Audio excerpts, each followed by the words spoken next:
Bien, continuando con las descripciones de los métodos, toca el turno al método por inserción directa. La explicación de este la estaremos leyendo aquí. Dice que el método de ordenación por inserción directa es el que se va a utilizar generalmente en los juegos o con los jugadores de cartas cuando las están ordenando. De ahí que también se conozca con el nombre de método de la baraja. La idea central de este algoritmo va a consistir en ir insertando un elemento del arreglo en su parte izquierda que ya se encuentra ordenada. Este proceso se va a repetir desde el segundo hasta el enésimo elemento.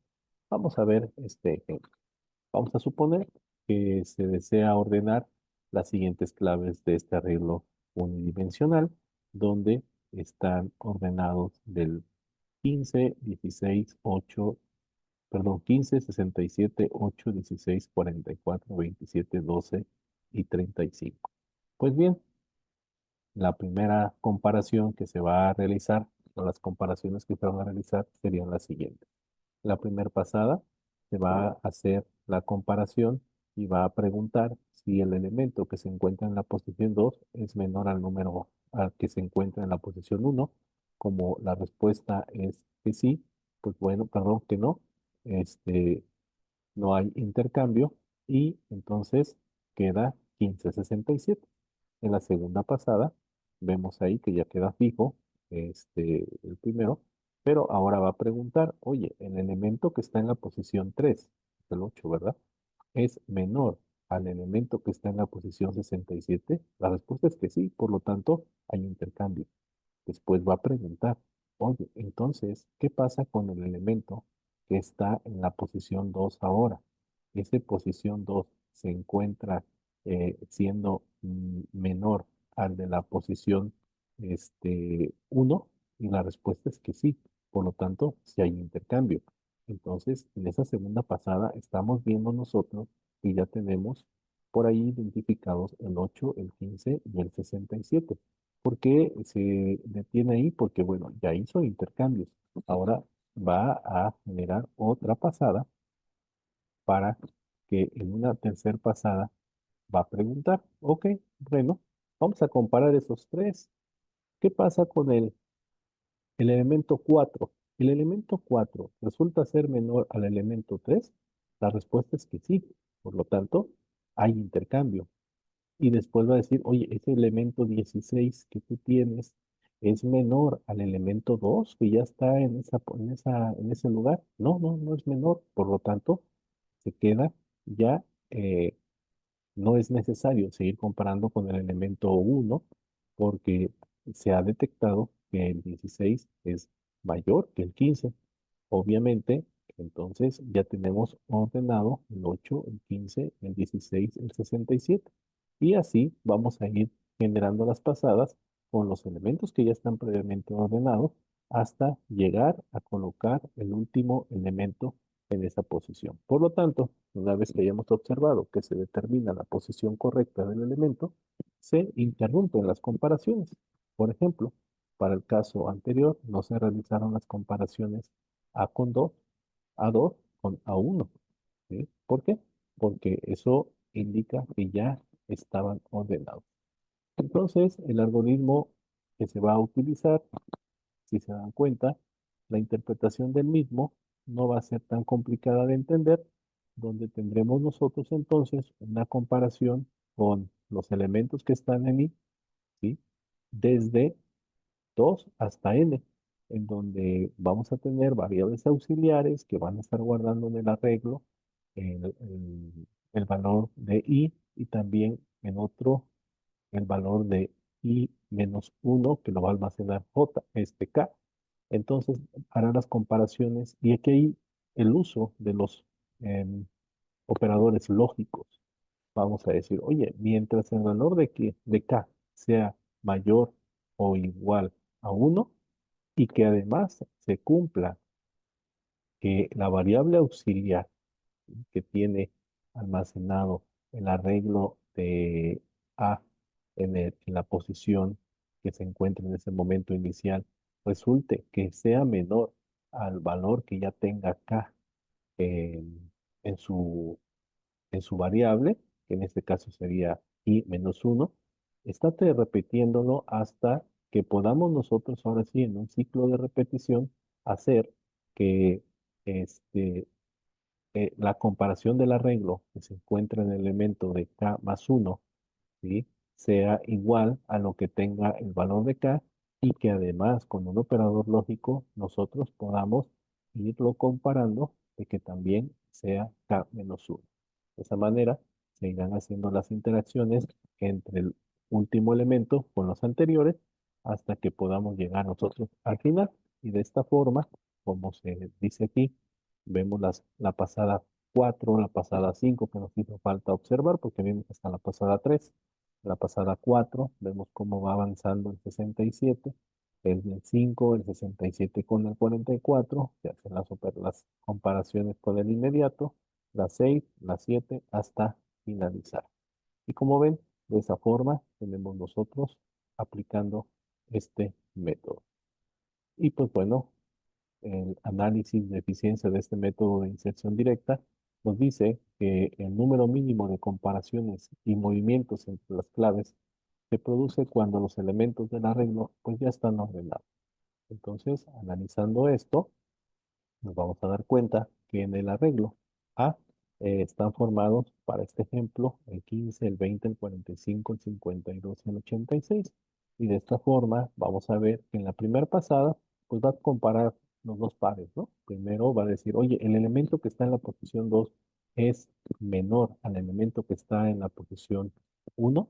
No, no es, entonces no hay intercambio. Detenemos y ya lo fijamos. Nos vamos entonces a la siguiente pasada y va a preguntar, oye, el elemento que está en la posición 2 es menor al el elemento eh, que está en la posición 3. Y pues bueno, nos vamos a dar cuenta que no, y también no hay intercambio, o sea, 45 no es menor a 20.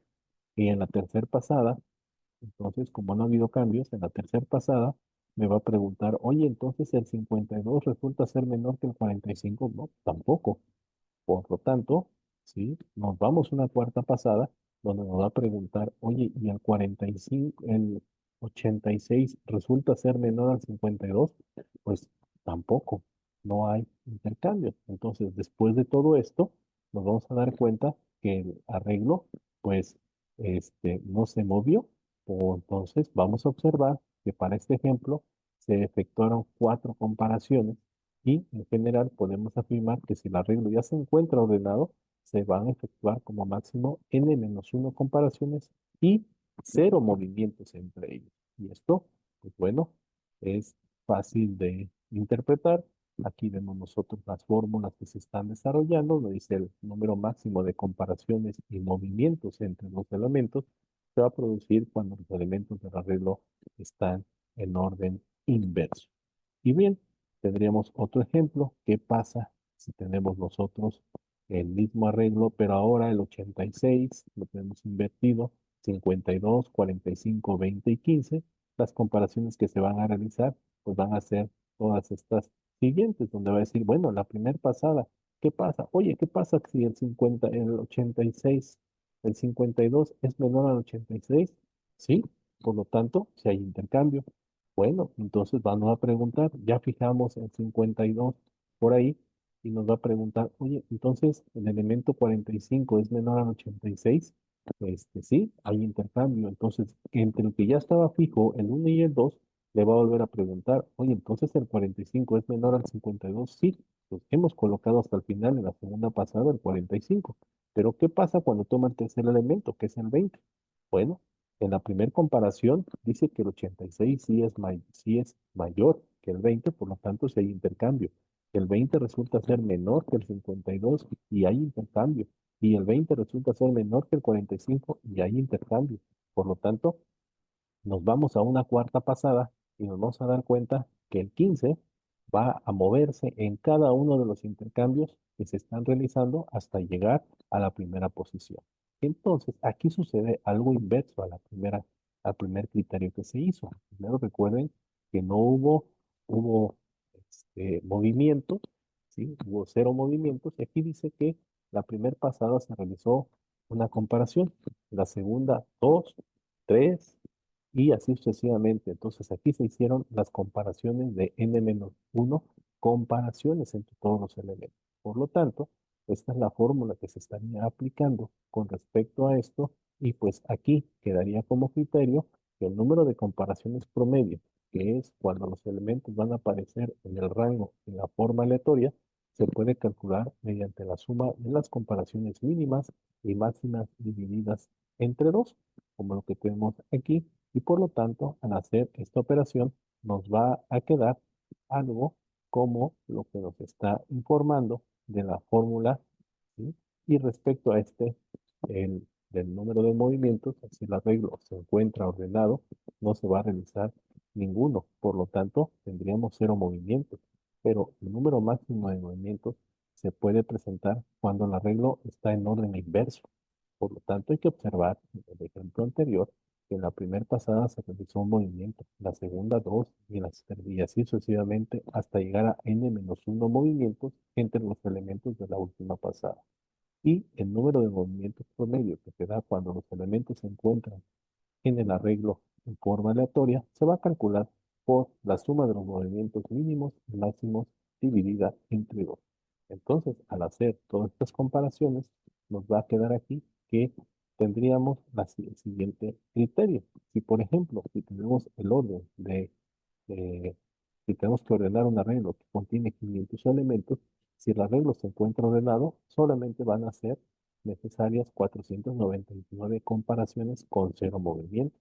Pero si los elementos del arreglo se encuentran eh, dispuestos en forma aleatoria, se van a realizar 62.624 comparaciones en promedio o con 62.375 movimientos. Si los elementos del arreglo se encuentran en orden inverso, serán necesarias entonces 124.750 comparaciones con 124.750 movimientos. A todo esto va a resultar importante señalar que el tiempo requerido para ejecutar el algoritmo de inserción directa va a ser proporcional a el número de elementos elevado al cuadrado, donde n va a ser el número de elementos del arreglo. A pesar de ser un método ineficiente y recomendable solamente cuando n es pequeño, el método de inserción directa se va a comportar mejor que cualquiera de los otros métodos como el de intercambio directo que ya se ha mencionado en alguna otra presentación. Entonces, hasta aquí dejamos la explicación de este método. Continuamos posteriormente con los próximos. Gracias.